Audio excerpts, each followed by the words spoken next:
Un jour, tu déambules dans les allées de l'hôpital. Tu croises un homme, un policier européen, un de tes patients. Il attend sa consultation.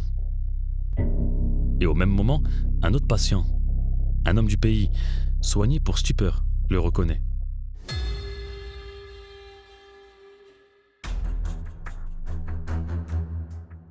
Le policier s'effondre contre un arbre, tremblant, baigné de sueur. L'autre homme, la victime, croit que son bourreau est venu le chercher. Il court vers les lavabos. Il tente de se tuer. Le tortionnaire et le torturé, dans le même hôpital, sous le même toit, soigné par les mêmes mains, les tiennes. Et puis un autre homme arrive dans ton bureau. Il a 30 ans, il est marié. 3 enfants. Il s'assied comme on s'écroule. Il a les mains qui tremblent. Il fume sans arrêt. 5 paquets par jour, dit-il.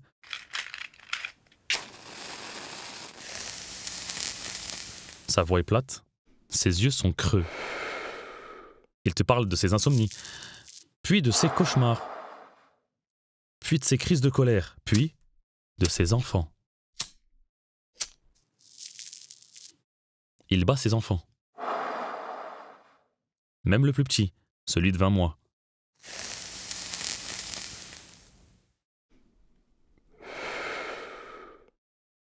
Il a ligoté sa femme sur une chaise et il l'a frappée. Et sa voix ne tremble même pas quand il te dit ça. Tu écoutes. Tu ne comprends pas encore. Et puis, une phrase. Je torture des fois 10 heures d'affilée.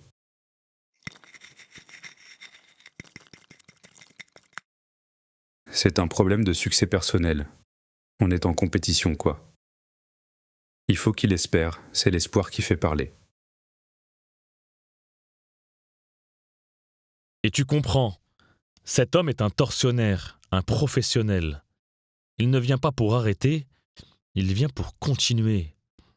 Il te demande de l'aider à torturer, sans remords, sans cauchemar, avec sérénité.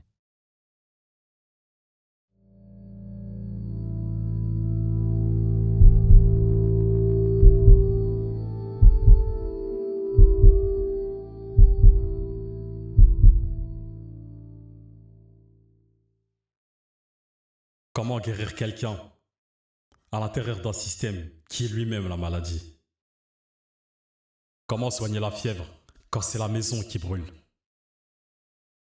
Tu poses ta blouse. Tu t'assieds à ton bureau et tu écris. Depuis de longs mois, ma conscience est le siège de débats impardonnables. Il arrive un moment où le silence devient mensonge. Une société qui accule ses membres à des solutions de désespoir est une société non viable, une société à remplacer.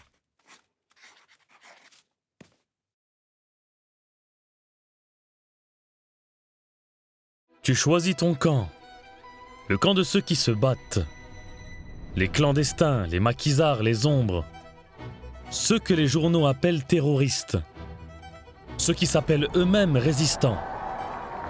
Un même homme, 2 noms, et entre ces 2 noms, tout un empire vacille. Parce que nommer quelqu'un terroriste ou résistant, c'est déjà choisir de quel côté de l'histoire tu te places. Et les mots sont les premières armes. On t'expulse. Tu rejoins une autre ville de l'autre côté de la frontière. Tu deviens journaliste, ambassadeur, stratège. 2 fois par semaine, dans des locaux austères, tu rédiges des articles que tu ne signes pas. Quand la discussion s'enflamme, quand tu pousses trop loin, tu enlèves ta montre à ton poignet. C'est ton geste, celui qui dit « Maintenant, on parle pour de vrai ». Et dans tes articles, tu écris « Nous, Algériens ». Toi, l'enfant de l'île, tu as choisi ta famille.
survis à un attentat.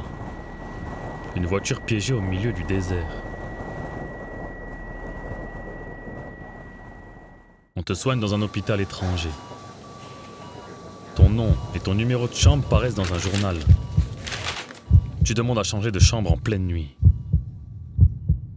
Quelques heures plus tard, 2 hommes armés font irruption dans ta chambre vide. Le soir, quand la tension retombe, tu chantes. Des béguines antillaises. Des airs de chez toi. De l'île que tu ne reverras plus. Tu danses toute la nuit. Aucun de tes camarades de combat ne t'a jamais vu danser. C'est ton jardin secret. Le seul endroit où le corps se souvient d'où il vient.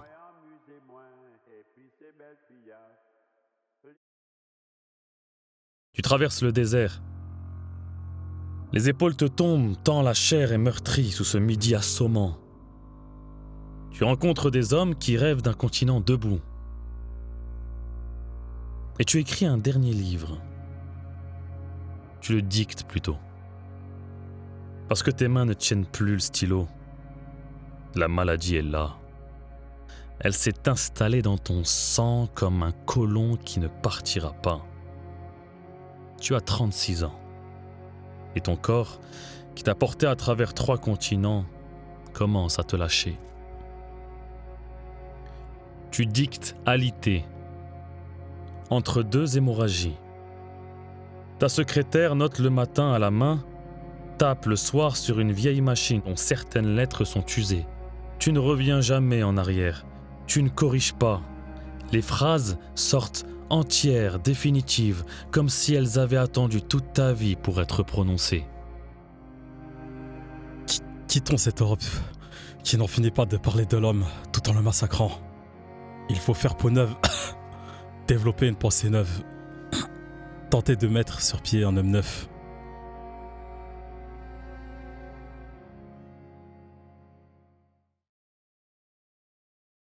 Un matin, tu vas chercher tes résultats de sang. Seul. Tu lis le chiffre, 18 000 globules blancs. Tu es médecin. Tu sais ce que ça veut dire. Tu le sais avant que quiconque te le dise. Le soir, chez des amis, tu désignes une pomme rabougrie dans un compotier et tu ris. Elle a une sale gueule, cette pomme. Elle est sûrement leucémique. Tu demandes à monter au maquis pour mourir au combat. On te le refuse. Alors tu te jettes dans l'écriture comme on se jette dans une rivière. Le livre, le dernier, celui qui doit tout contenir. On t'envoie de l'autre côté du monde, dans le pays que tu considères comme le centre du néocolonialisme. Tu refuses la voiture officielle pour aller à l'aéroport. Tu dis « Je vais me défendre avec le cortex ». L'hôpital est immense, aseptisé, blanc. On te change le sang, des transfusions complètes. Et toi, l'homme qui a écrit toute sa vie sur le masque blanc, tu te retrouves dans un lit américain pendant qu'on te blanchit le sang. Et tu meurs sous un nom qui n'est pas le tien. Ibrahim Omar. Un nom de guerre. Un masque. Le dernier. Toute ta vie, tu as arraché les masques des autres, et c'est un masque qui t'accompagne dans la mort. Tu as écrit que le colonisé porte un nom qui n'est pas le sien. Tu meurs toi-même sous un nom qui n'est pas le tien. La boucle ne se ferme pas, elle étrangle. Ta femme est là, ton fils aussi, 6 ans. Elle te lit un article élogieux sur ton dernier livre. Les mots du critique résonnent dans la chambre blanche. Et tu murmures « Ce n'est pas ce qui me rendra ma moelle ». Tu ne verras jamais la liberté pour laquelle tu as tout donné. Elle viendra 7 mois plus tard. Mais il y a des choses que cette histoire ne dit pas. Elle ne dit pas le visage de ta femme quand on lui a annoncé la nouvelle. Elle ne dit pas que tes livres seront lus par des millions, traduits dans 40 langues, brandis comme des armes par des hommes qui oublieront que tu étais d'abord un médecin, quelqu'un qui voulait guérir, pas incendier. Elle ne dit pas que ta tombe sera oubliée pendant des décennies, quelque part à une frontière parmi les martyrs. On fera de toi un symbole. On oubliera que tu étais un homme.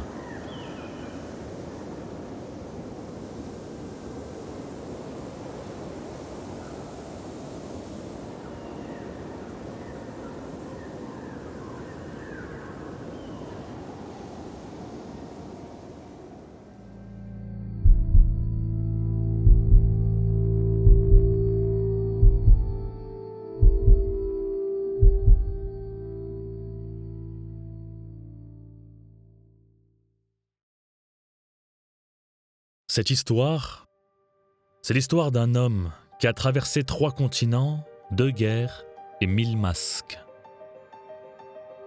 Un homme qui a compris que la pire prison n'a pas de barreaux, qu'elle vit dans la tête de celui qui s'y enferme. Cet homme, celui que vous avez incarné, s'appelait Frantz Fanon.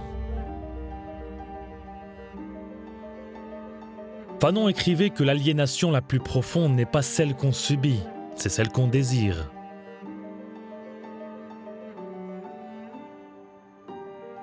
Le colonisé n'était pas seulement enchaîné. Il avait appris à aimer ses chaînes, à les trouver belles, à les porter avec fierté. Le masque blanc sur la peau noire n'était pas une contrainte, c'était devenu un plaisir, une identité.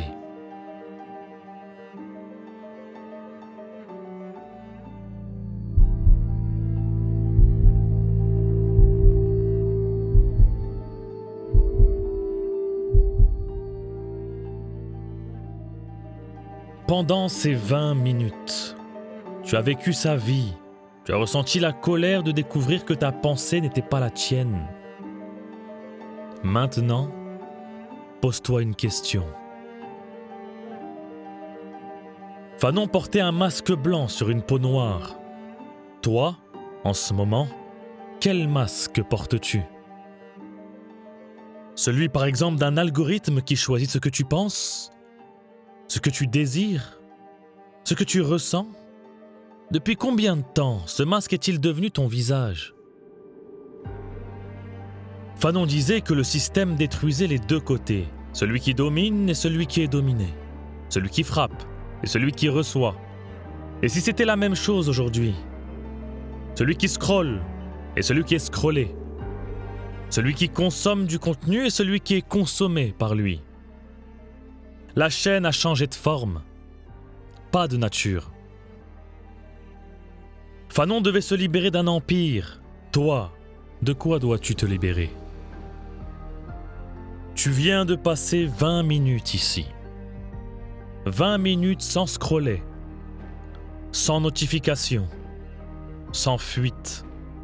Tu as traversé une vie entière dans ta tête.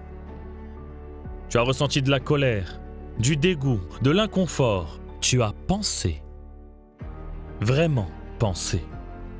Pas réagi, pas liké. Pensé. Fanon appelait ça la pensée libre. À quand remonte la dernière fois pour toi ? Il écrivait que tout spectateur est un lâche ou un traître. Tu n'es plus un spectateur. Sa dernière prière était celle-ci. « Oh mon corps, fais de moi toujours un homme qui interroge. » Tu viens de vivre sa mission. La sienne est terminée, mais la tienne attend encore. N'oublie pas, ce monde n'est pas fait de faits, il est fait de récits. Et celui qui contrôle le récit contrôle le monde. Alors à toi de choisir le tien.